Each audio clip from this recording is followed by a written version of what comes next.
দেৱালীত বম ফুটুতে কষ্ট পালে, কালি প্ৰেছ ক্লাবত চবেই ধৰি বম ফুটাই দিলে।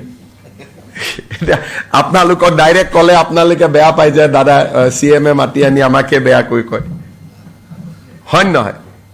দেৱালীত বম ফুটাওতে এজন এডিটৰে টিভি ষ্টুডিঅ'ত বহি ইমান তালাফাল কৰিলে, তাৰ খঙতে পিছদিনা চবেই বুজাই দিলে এই অসমৰ অভিভাৱক কেনেকে।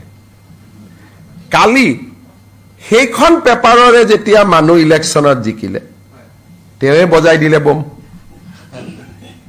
তাৰমানে আপোনালোকে নিজে চিন্তা কৰক যে জুবিনক লৈ কেনেকুৱা ধৰণৰ এটা সস্তীয়া পৰিৱেশ এটা অসমত নিৰ্মাণ কৰা হৈছে।